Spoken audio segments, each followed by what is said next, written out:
Aortic aneurysm. An aortic aneurysm is an enlargement dilatation of the aorta to greater than 1.5 times normal size. They usually cause no symptoms except when ruptured. Occasionally, there may be abdominal, back, or leg pain. They are most commonly located in the abdominal aorta, but can also be located in the thoracic aorta. Aortic aneurysms cause weakness in the wall of the aorta and increase the risk of aortic rupture. When rupture occurs, massive internal bleeding results, and, unless treated immediately, shock and death can occur. Screening with ultrasound is indicated in those at high risk. Prevention is by decreasing risk factors such as smoking, and treatment is either by open or endovascular surgery. Aortic aneurysms resulted in about 152,000 deaths worldwide in 2013, up from 100,000 in 1990. Classification. Aortic aneurysms are classified by their location on the aorta. An aortic root aneurysm or aneurysm of the sinus of Valsalva. Thoracic aortic aneurysms are found within the chest. These are further classified as ascending aortic arch or descending aneurysms. Abdominal aortic aneurysms, AAA or AAA, the most common form of aortic aneurysm, involve that segment of the aorta within the abdominal cavity. Thoracoabdominal aortic aneurysms involve both the thoracic and abdominal aorta. Thoracoabdominal aortic aneurysms comprise some or all of the aorta in both the chest and abdomen, and have components of both thoracic and abdominal aortic aneurysms. Signs and symptoms. Most intact aortic aneurysms do not produce symptoms.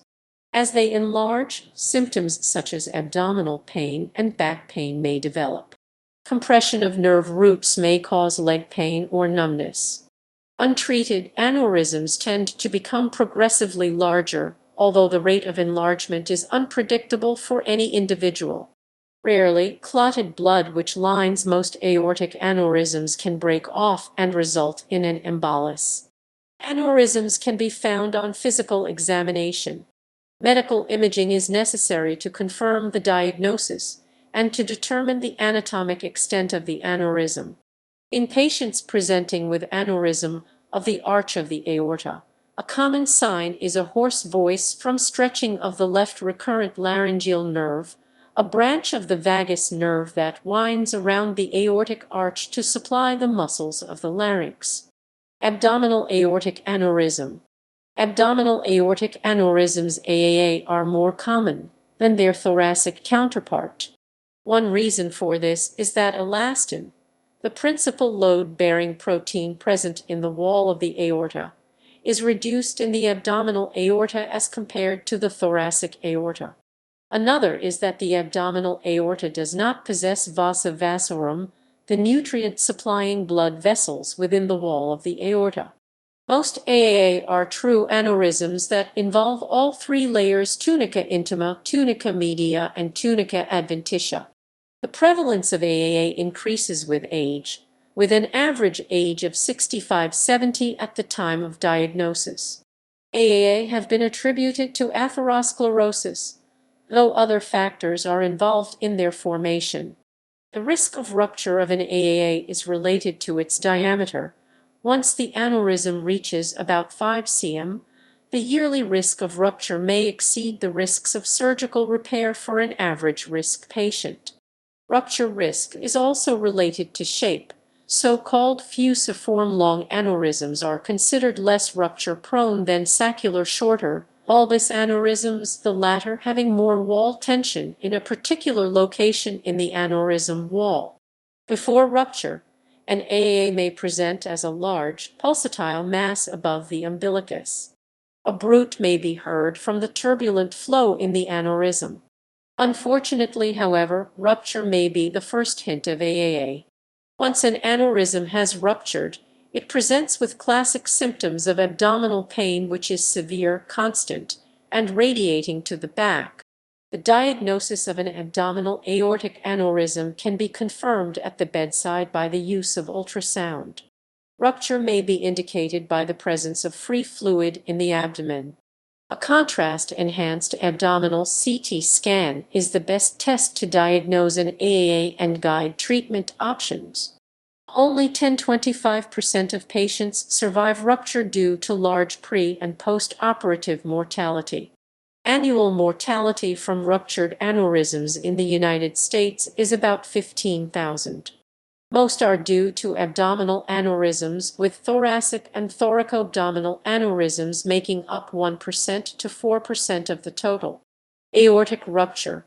An aortic aneurysm can rupture from wall weakness.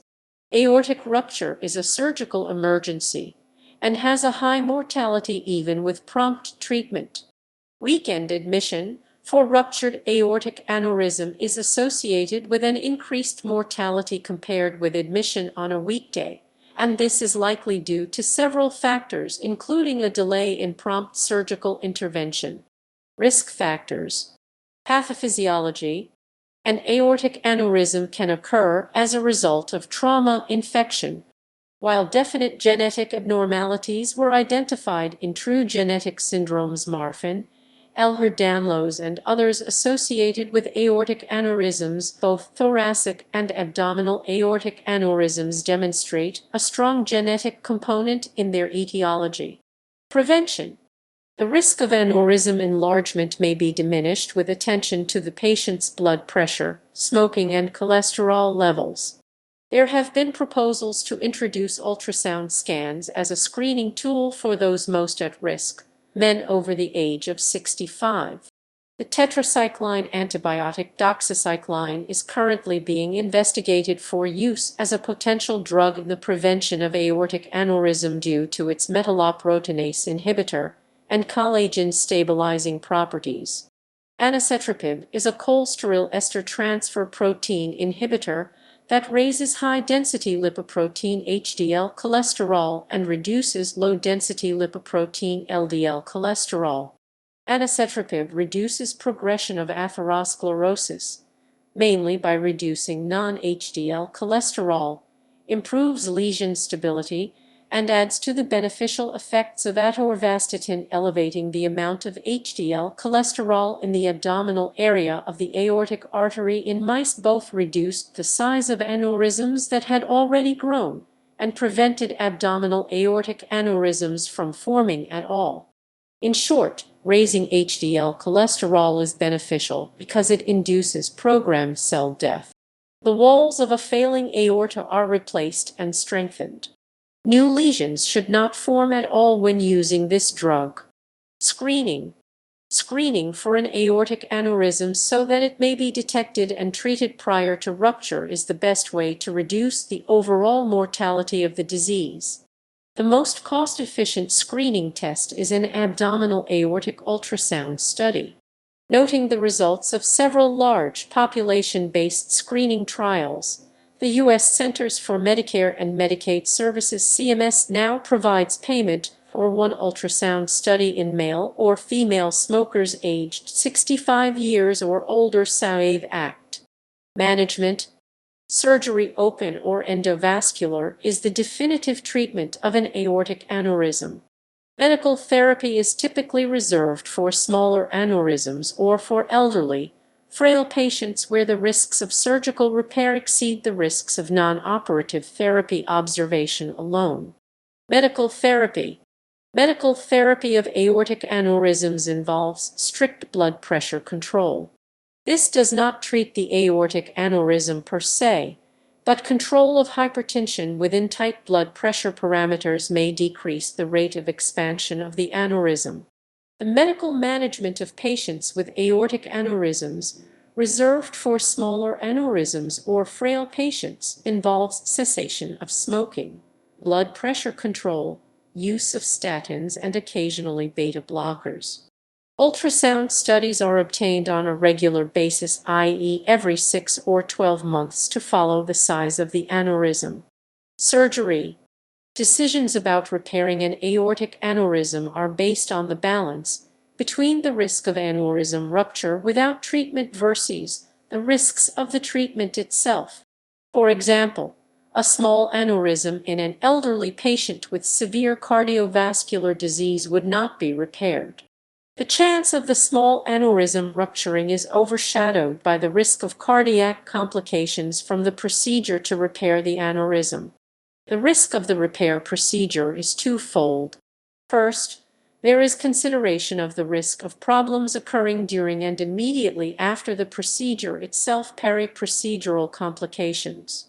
Second, the effectiveness of the procedure must be taken into account, namely whether the procedure effectively protects the patient from aneurysm rupture over the long term, and whether the procedure is durable so that secondary procedures, with their attendant risks, are not necessary over the life of the patient.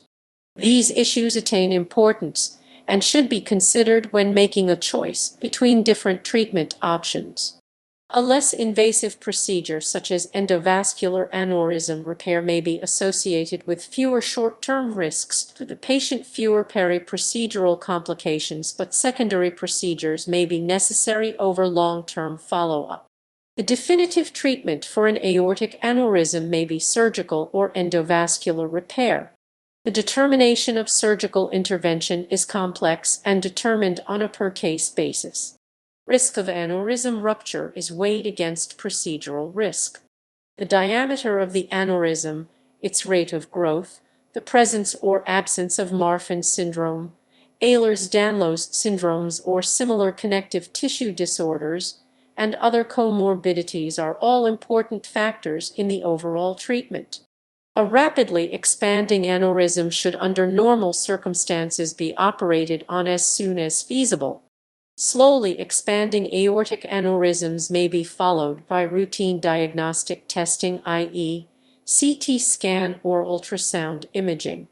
For abdominal aneurysms, the current treatment guidelines for abdominal aortic aneurysms suggest elective surgical repair when the diameter of the aneurysm is greater than 5 cm2 in.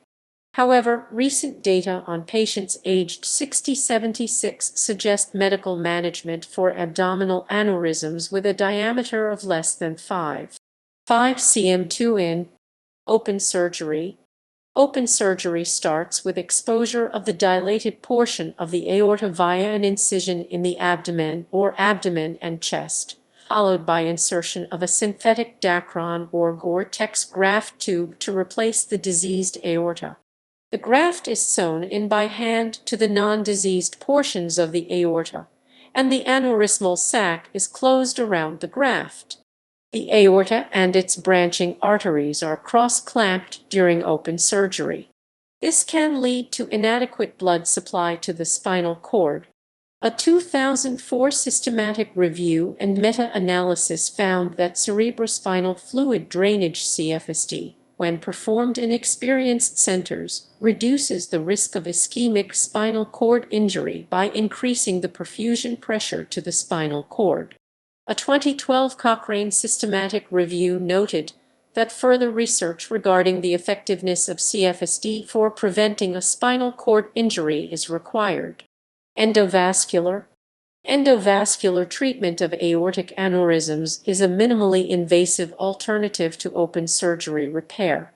It involves placement of an endovascular stent through small incisions at the top of each leg into the aorta. As compared to open surgery, EVAR has a lower risk of death in the short term and a shorter hospital stay, but may not always be an option. There does not appear to be a difference in longer-term outcomes between the two. After EVAR, repeat procedures are more likely to be needed. Better results are only in uncomplicated, elective descending thoracic and infrarenal aorta. Moreover, recent USA data from 2006-2007 of isolated descending thoracic aorta aneurysms found 23% of ideal candidate uncomplicated, elective descending aortic aneurysms underwent TEVAR, the remaining 77% underwent open surgical repair. Epidemiology. Aortic aneurysms resulted in about 152,000 deaths in 2013, up from 100,000 in 1990.